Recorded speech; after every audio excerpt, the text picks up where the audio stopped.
Ya, baiklah. Selamat pagi anak-anak. Sampurasun, salam rahayu. Ketemu lagi di pelajaran IPS. Minggu yang lalu kita udah belajar mengenai kondisi geografis Indonesia. Hari ini kita akan membahas mengenai potensi sumber daya alam Indonesia. Sumber daya alam apa itu? Apa yang disediakan oleh alam yang bisa dijadikan sumber daya oleh manusia? Ditambang, diolah, kemudian dilakukan hal-hal yang bisa untuk memenuhi kebutuhan manusia. Artinya apa? Dengan alam yang sudah menyediakan banyak sekali sumber daya ini, kita olah, kita manfaatkan untuk kesejahteraan manusia Indonesia pada khususnya. Ya, potensi sumber daya alam Indonesia itu banyak. Ada sumber daya udara, sumber daya tanah, sumber daya air, hutan, tambang, laut. Ya. Kalau dikelompokkan, ya banyak nih sumber daya tanah nih. Buat apa? Sumber daya tanah itu kalau di kita di Indonesia itu karena dia masuk di dalam ring of fire atau bisa dikatakan banyak sekali ada gunung-gunung berapi yang ada dan mendominasi wilayah Indonesia, otomatis tanahnya subur, ya. Banyak sekali yang bisa dihasilkan dari sumber daya tanah, ya. Kemudian sumber daya air. Sumber daya air itu bisa dari sumber daya air tanah, bisa juga laut. Ya, karena kita kan dikelilingi oleh laut. Kalau bisa dibilang kita lebih dari 50% wilayah Indonesia adalah wilayah maritim, wilayah kelautan. Kemudian sumber daya hutan. Sumber daya hutan itu banyak sekali, ada di Sumatera, Kalimantan, dan biasa banyaknya di Papua juga. Bagaimana misal kalau di Pulau Jawa? Banyak, tapi tidak sebanyak yang ada di Kalimantan dan Sumatera. Kenapa? Penduduk di Pulau Jawa perlu diingat, itu banyak. Makanya mereka perlu perumahan, ya, sehingga mau nggak mau hutan itu ditebangin. Mereka menyebutnya adalah membuka lahan. Kenapa? Banyak sekali orang-orang yang lebih senang tinggal di Pulau Jawa. Kenapa? Nanti saya di bab berikutnya akan menjelaskan tentang kependudukan, ya. Berikutnya sumber daya tambang. Sumber daya tambang adalah sumber daya di mana kita untuk mengambilnya dan mengolahnya perlu ditambang dulu, digali, dibor, dan sebagainya. Contohnya adalah di Natuna sini, ya. Di Natuna ini kita juga punya pertambangan lepas pantai. Kemudian di Pulau Jawa di sini, di Laut Jawa itu juga ada, ya. Yang terakhir adalah sumber daya laut. Apa? Nah, kemarin kalau kalian pernah mendengar nama Ibu Susi, nah itu kan dulu Menteri Kelautan, ya. Itu sangat menentang terjadinya pencurian ikan, ya. Jadi Bu Susi waktu pemerintahan Jokowi yang sebelumnya itu bertindak cukup tegas. Jadi wilayah-wilayah Indonesia di sini, ya, yang kemudian didatengin sama nelayan-nelayan gelap dari luar itu ditangkap, diproses hukum, ikannya diambil, kapalnya ditenggelamkan, ya, seperti itu. Nah, kita lihat dulu. Yang pertama adalah sumber daya alam berdasarkan kemungkinan pemulihannya, ya. Pertama, ya, sumber daya alam terbarukan. Jadi setelah diambil bisa pulih lagi nggak, ya. Nah, kita lihat apa itu sumber daya alam terbarukan. Adalah sumber daya alam yang dapat dibentuk kembali oleh alam hampir tidak pernah habis. Misalnya hewan, tumbuhan, air, udara, dan sebagainya. Hewan kita potong, tapi sebelumnya dia punya anak dulu. Tumbuhan kita bisa rawat lagi dan sebagainya. Kita tanam lagi, ya. Air, ya, dan sebagainya. Apalagi udara, ya. Meskipun udara itu ya makin lama makin kotor, makanya perlu sekali pohon-pohon untuk menyerap CO2 dan mengeluarkan O2 buat kita, ya. Yang berikutnya adalah sumber daya alam tidak terbarukan, ya. Jumlahnya terbatas, proses pembentukannya butuh waktu yang sangat lama, bisa sampai jutaan tahun. Misalnya barang tambang, ya, artinya apa? kita kan mempunyai barang tambang tuh. Kenapa bisa terjadi? Karena pembentukan dari fosil-fosil binatang dan tumbuhan purba yang sudah jutaan tahun mengendap ya. Ini sudah kalian pelajari waktu di SD ya, mengenai fosil. Nah, pembagian berikutnya sumber daya alam berdasarkan materinya. Ya, materi pembentuknya ada organik atau hayati atau yang hidup, dan anorganik atau non hayati atau non hidup ya.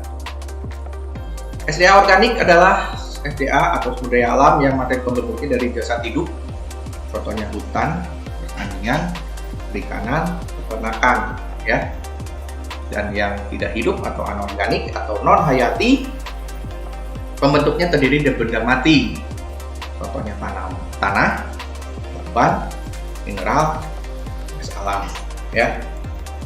Oke, kita lanjut lagi ke habitatnya. Sumber daya alam berdasarkan habitatnya atau tempatnya dia berada. Ada yang terestris, daratan, ada yang akuatik, perairan. Sumber daya alam terestris adalah segala sumber daya alam yang mempunyai hubungan dengan tanah sebagai tempat atau lahan kegiatan, contohnya tanah untuk bahan genteng dan batu bata. Mister, untuk genteng sama batu bata pakai tanah apa? Pakai tanah liat ya. Ya dicampur dengan beberapa bahan, semen dan sebagainya ya, untuk memperkokoh. Karena kalau misalnya genteng sendiri murni dari tanah liat ya, kemudian hanya dibakar saja, nanti kalau kering dia akan rapuh ya, cepat pecah ya. Makanya sekarang kan ada genting beton ya, itu ada campurannya.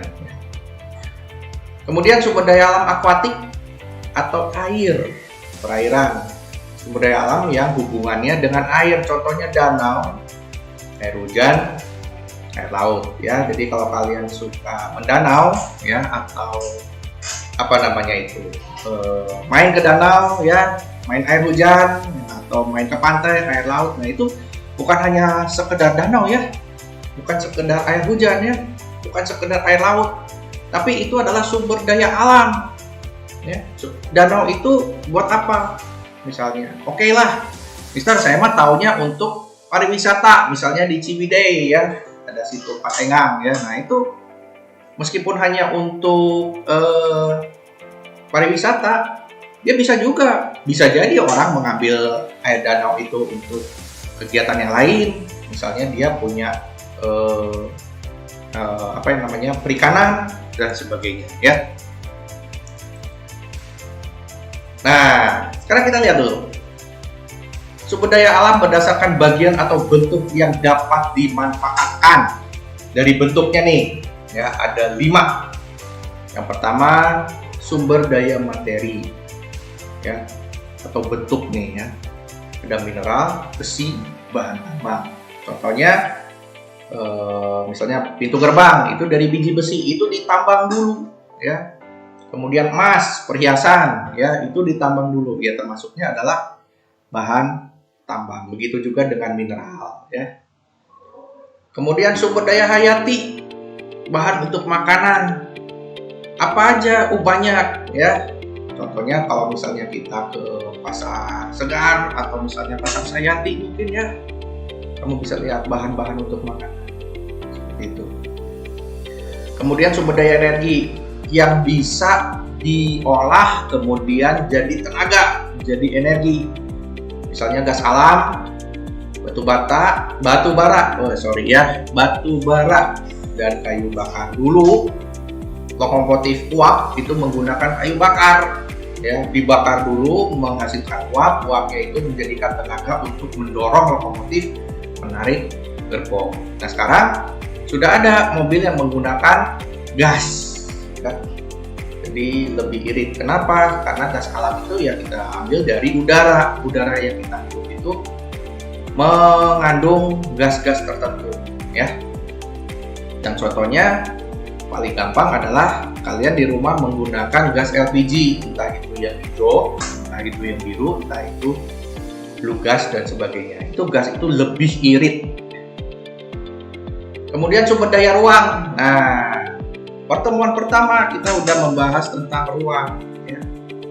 Ruang melakukan segala aktivitas. Ya, contohnya Bandung ini sumber daya. Ya. Kalau misalnya kita tidak manfaatkan, ya, misalnya nih di TKI 3 nih, ya, misalnya di satu wilayah, kita buang sampah di situ terus. Kita buang sampah. Lama-lama sumber daya ruangnya tidak baik. Kenapa?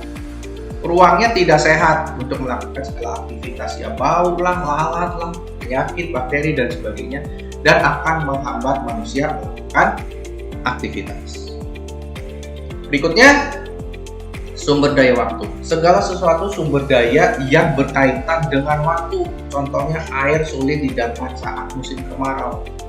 Nah, mungkin dari teman-teman ada yang rumahnya kalau musim kemarau susah nih air, akhirnya beli. Ya, puji Tuhan buat rumah yang musim kemarau ataupun musim penghujan itu airnya sama, artinya tidak pernah kekurangan, ya. Lalu bagaimana nih kalau sumber daya waktu untuk air sulit didapat saat musim kemarau? Nah, apa yang dilakukan manusia? Ngebor sumur. Ya, ngebor sumur itu bisa sampai 60 meter, 100 meter dan sebagainya, ya. Jadi itu yang dilakukan orang.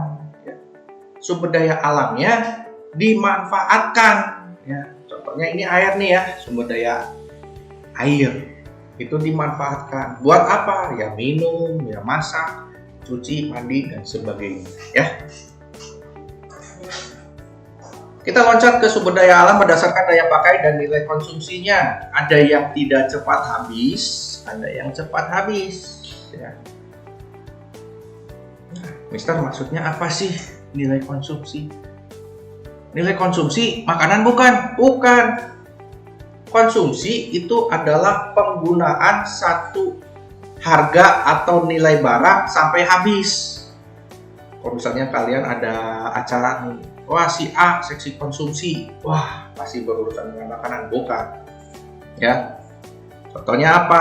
Misalnya pulsa. Pulsa itu barang konsumsi. Meskipun tidak nyata, tidak bisa dipegang, tapi dia dipakai kan sampai habis.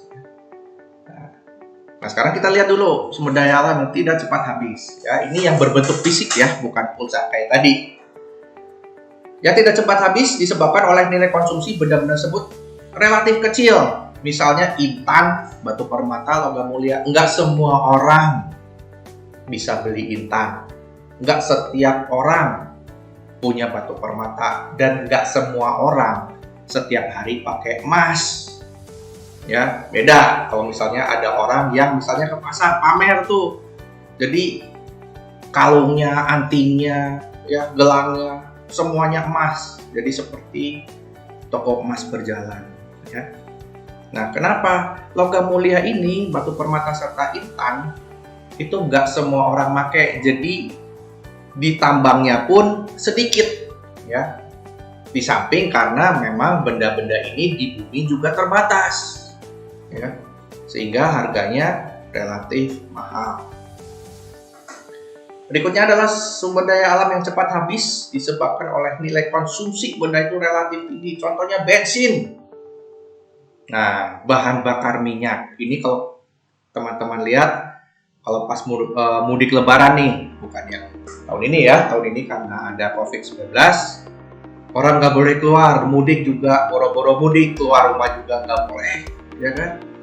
Tapi tahun-tahun kemarin, setiap lebaran mudik dari Jakarta, mau ke Bandung, mau ke Jawa Timur, mau kemana, sampai macet di jalan tol. Nah, ini membutuhkan bensin atau BBM. Kamu bisa hitung berapa bensin yang menguap saat kamu lagi terjebak di jalan tol, ya. Kemudian gas alam, ya, dan bahan bakar lainnya. Oke. Nah, sekarang kita lihat. Tadi ada sumber daya alam, ya, macam-macam. Nah, sekarang kita mulai ke tanah. Nah, kalau kalian lihat nih, Indonesia memiliki beragam jenis tanah. Ada yang subur dan ada yang tidak subur. Nah, ini kalau teman-teman lihat nih yang di pinggir-pinggir nih, tanahnya retak-retak nih. Ini subur nggak?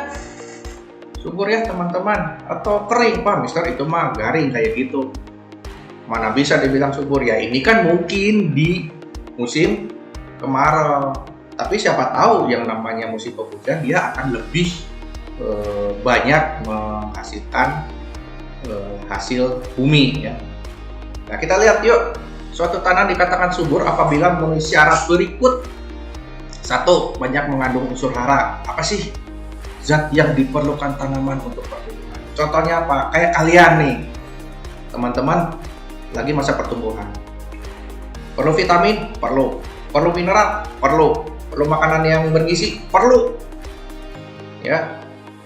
Jadi nggak sembarangan makan. Orang tua kalian juga menyuruh kalian untuk makanan yang sehat. Contohnya sayuran. Saya yakin teman-teman juga banyak yang nggak suka sama sayuran. Makanya kalau makan KKN, kecap, kerupuk, sama nasi. Itu nggak bagus, ya, nggak boleh. Ya.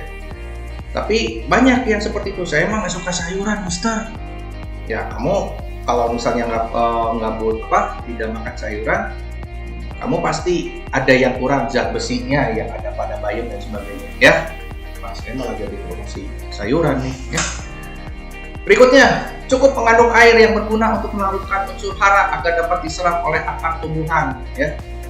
Sama kayak manusia, perlu minum untuk melarutkan zat-zat makanan ke usus kamu. Tanah pun sama, perlu air. Ya. Karena kalau nggak ada air, wah ribu atuh. Coba kamu makan makanan yang garing, misalnya apa ya, gorengan lah. Coba kamu makan gorengan, nggak ada air, wah udah gitu teh haus. Ya. Berikutnya, struktur tanahnya baik, artinya susunan butir tanah tidak terlalu padat, tidak terlalu renggang atau gembur, jadi pas. Ya.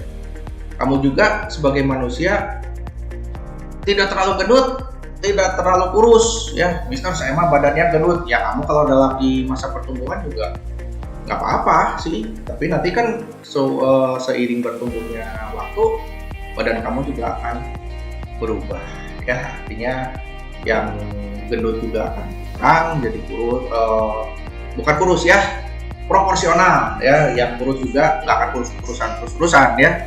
Tanah pun sama, jadi tidak boleh terlalu garing, juga tidak boleh terlalu lembut atau becek atau terlalu gembur ya.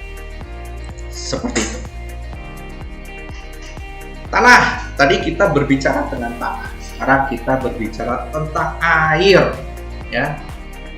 Di mana-mana manusia membutuhkan air, butuh loh ya. Gimana cara dapetin air? Banyak. Ya. Bisa dari air hujan, bisa dari sungai, bisa dari danau, ya.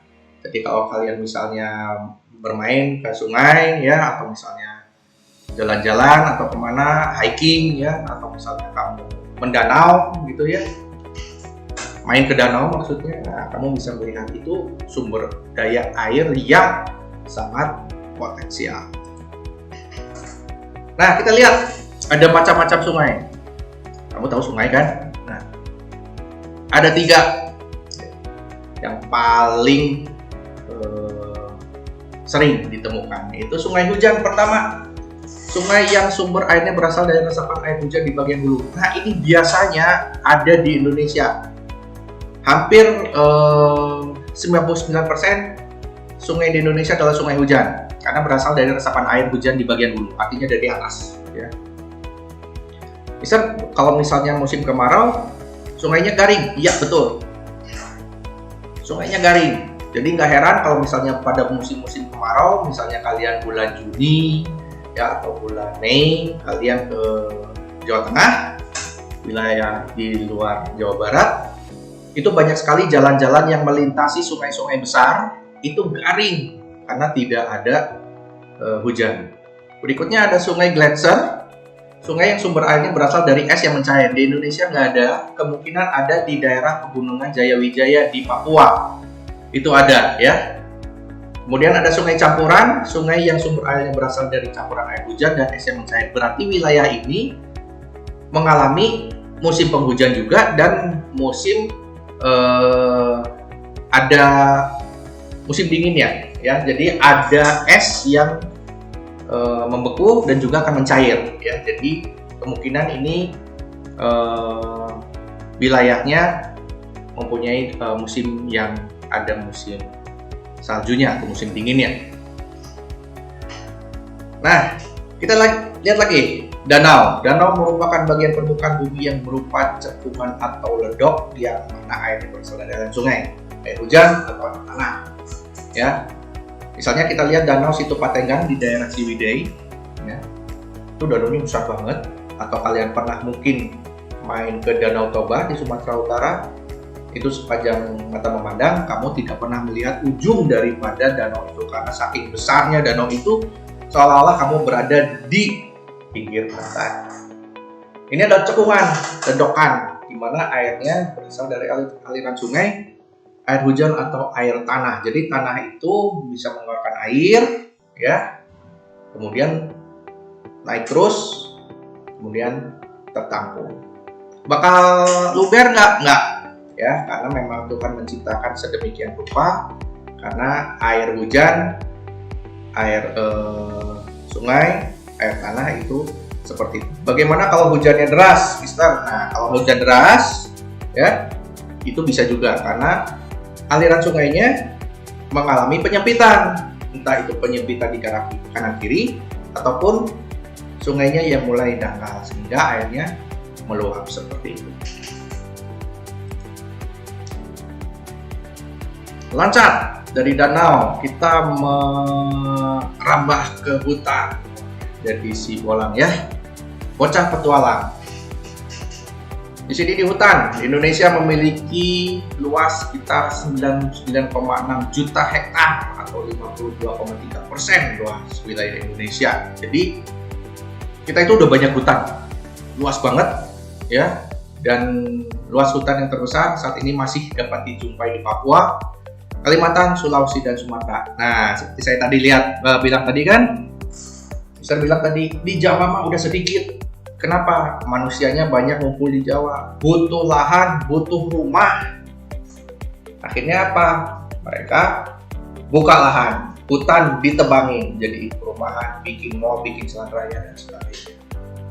Ya, bisa bagaimana kalau di masa Jokowi ini banyak sekali jalan tol yang menebas hutan? Nggak apa-apa untuk kepentingan manusia, tapi perlu diingat kita harus memelihara hutan.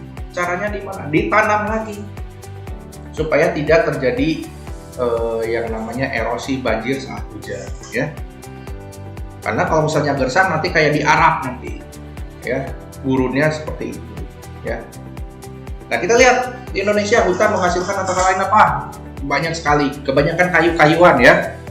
Ada kayu cendana, ada bambu, kayu jati, pinus, perati, kamper, kayu ulin, kayu besi, kayu hitam, dan rotan. Nah, ini adalah komoditi ekspor, kecuali rotan, ya. Rotan tidak lagi diekspor. Kenapa? Karena jumlahnya, kuantitasnya sudah mulai sedikit sehingga perlu dilestarikan di Indonesia, dibanyakin lagi, ya, dibanyakin lagi khusus untuk konsumsi orang Indonesia saja. Nah, kalau kayu jati, ya, ini kayu-kayu yang sangat keras, dan paling keras itu kayu besi dan kayu hitam. Kenapa disebutnya kayu besi? Karena dia kerasnya luar biasa. Jadi kalau misalnya kamu membangun satu rumah dari kayu besi, ya, atau jembatan saja, ya, ini kayu ini nggak bisa dipaku, harus dibor dulu, bornya juga khusus, ya. Kayu hitam juga sama, ya, seperti itu. Nah, di sini dari tanah, danau, kita ke laut, ya. Ada potensi kemaritiman atau potensi kelautan, ya. Di sini Indonesia terbesar kemaritimannya adalah di bidang perikanan. Selain itu, potensi berupa hutan mangrove dan terumbu karang. Apa sih, Mister, hutan mangrove teh? Hutan mangrove itu hutan-hutan yang ditanam di sepanjang pantai supaya tidak terjadi abrasi atau erosi atau penggerusan pantai oleh air laut. Jadi di sepanjang pantai ini ditanami oleh hutan mangrove, sehingga si akar-akarnya itu menahan supaya terjangan air laut, ombak laut tidak menggerus pantai. Dan terumbu karang buat apa? Buat tempat tinggalnya ikan, ya, sehingga ikan itu kan perlu tempat untuk bertelur tuh. Nah, jadi dia butuh tempat. Nah, terumbu karang inilah ya yang perlu sekali dilestarikan supaya ikannya itu selain diambil dia akan bertelur terus, sehingga setiap tahun potensi perikanan di Indonesia akan terus ada ya. Tidak heran bahwa Jepang sebagai konsumen ikan terbesar di dunia, awalnya mereka perikanannya diambil sendiri dari laut mereka, tapi lama-lamanya habis. Akhirnya apa yang dilakukan? Kita cukup berbangga loh. Indonesia itu mengekspor ikan yang dibutuhkan oleh Jepang. Jadi kalau misalnya kita lihat, wah Jepang sebagai konsumen terbesar untuk ikan, itu banyaknya ikannya diambil dari Indonesia. Ya. Nah, perikanan terdiri dari perikanan pantai dan perikanan laut dalam. Perikanan pantai dilakukan di kawasan laut dangkal. Jenis penangkapannya dilakukan oleh nelayan tradisional dengan menggunakan perahu dayung atau kapal motor. Jadi kalau kalian lihat ada orang-orang yang di pantai pakai perahu motor dari kayu, ya panjang sekitar 5 meter atau 6 meter, yang menggunakan kapal motor atau dayung. Itu perikanan pantai. Kenapa? Wilayahnya nggak jauh kok. Jadi mungkin mereka dari pantai itu 200 sampai 300 meter dari situ. Jadi masih dekat dengan pantai karena masuk ke wilayah laut dangkal ya, sekitar 100 meter sampai 300 meter. Nah, beda dengan perikanan laut dalam. Dilakukan di laut lepas atau samudra. Jenis penangkapannya dilakukan oleh nelayan baik modern maupun perusahaan perikanan dengan peralatan canggih. Jadi, kalau kamu pernah lihat pengolahan ikan, sate dan sebagainya, ya seperti di Jepang, ya pabriknya itu kemasannya itu tidak jauh dari pantai. Jadi begitu ditangkap oleh kapal-kapal besar, ya langsung dieskan, begitu kembali ke pantai itu langsung masuk pabrik, ya. Jadi tidak dilelang atau dijual di pasar ikan seperti perikanan pantai. Kalau perikanan pantai ini langsung dijual di sekitar pantai. Ya, itulah tentang potensi sumber daya alam Indonesia dari tanah, ya, yang ada danau, sungai, ya, laut, perikanan pantai dan sebagainya, ya. Nah, teman-teman tadi udah melihat tentang potensi sumber daya alam Indonesia, ya. Nah, sekarang ada evaluasinya. Mister ingatkan sekali lagi, ini bisa masuk ke dalam nilai ulangan harian, latihan maupun keterampilan, ya. Cukup 5 pertanyaan saja, kamu tinggal jawab, kirim ke Google Classroom untuk 40 menit ke depan. Ya, yang pertama, tuliskan 5 pengelompokan sumber daya alam. Ya, sumber daya alam dikelompokkan berdasarkan ini, ya. Kemudian 3 syarat tanah yang subur. Ya, tadi saya sedikit menyinggung tentang badan manusia. Ya, kalau kamu sehat tuh harus apa? Ya. Kemudian 3 jenis sungai yang kamu ketahui. Ya, yang tadi saya singgung-singgung ada negara yang atau wilayah yang alamnya, iklimnya ada 2 atau lebih, ya. Kemudian ada apa yang disebut dengan danau, ya. Kalau kalian main ke danau, ya, apa sih danau itu? Ya, kumpulan air, ya betul, tapi kumpulan air yang bagaimana. Dan terakhir, tuliskan 8 hasil hutan yang kamu ketahui. 8 nih hasil hutan nih, ya, termasuk tadi kayu yang kalau dipaku nggak bisa, harus dibuat dulu. Nah, itu tuh, ya. Oke, itu aja dari saya untuk pertemuan ketiga di pelajaran IPS ini. Semoga menambah wawasan supaya kita bisa mengerti sebenarnya Indonesia itu kaya nggak sih, sumber daya alamnya bagaimana dan sebagainya. Oke, terima kasih atas perhatiannya. Sampurasun dan salam Ayu.